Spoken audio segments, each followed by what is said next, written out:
আমি বাংলায় গান গাই, আমি বাংলার গান গাই। আমি আমার আমিকে চিরদিন এই বাংলায় ফিরে পাই। বাংলায় আমার জীবনানন্দ, বাংলা পানের সুর। আমি এই বাংলা মায়া ভরা পথে চলেছি কতটা দূর।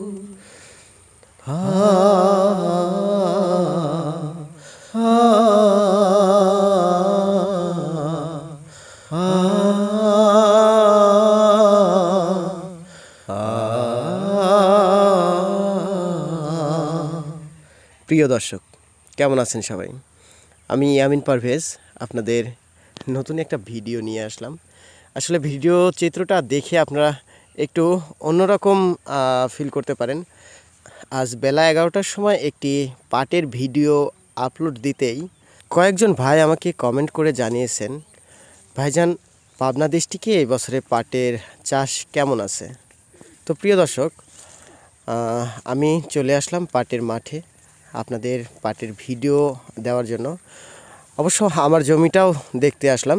তো যাই হোক, আমাদের পাবনা ডিস্ট্রিক্টে এই বছরে পাটের চাষ মোটামুটি ভালো পরিমাণে ছিল, কিন্তু চৈত্র মাসের শেষের দিকে যখন পাট বীজটা বপন করা হয় তখন অনাবৃষ্টির সময় ছিল।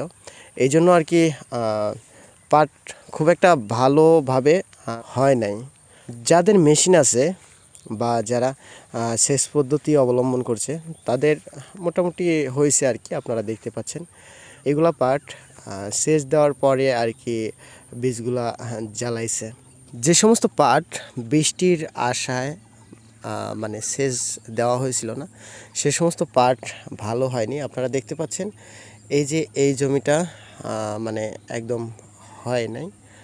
এরকম প্রচুর জমি আছে এবছরে আমাদের পাবনাতে নষ্ট হয়ে গেছে। তারপরে মাঝখানে অনেক বৃষ্টি শুরু হয়েছে, এখনও পর্যন্ত বৃষ্টি চলতেছে আমাদের পাবনা ডিস্ট্রিক্টে বা অন্যান্য ডিস্ট্রিক্টেও হচ্ছে কম বেশি। আপনারা দেখতে পাচ্ছেন এই জমিটার পাট ভেঙে দিচ্ছে, কেটে দিচ্ছে। পাট কেটে দিয়ে আপনারা দেখতে পাচ্ছেন ধান বুনে দিচ্ছে, আমন ধান। তো সামনে যে সমস্ত জমিগুলো দেখতে পাচ্ছেন ওগুলো জমি কিন্তু অনেক বৃষ্টির ফলে ডুবে গেছিল, এই জন্য পাট হয় নাই। তো এরকম অনেক জমি আমাদের পাবনা ডিস্ট্রিক্টে পাট হয়নি।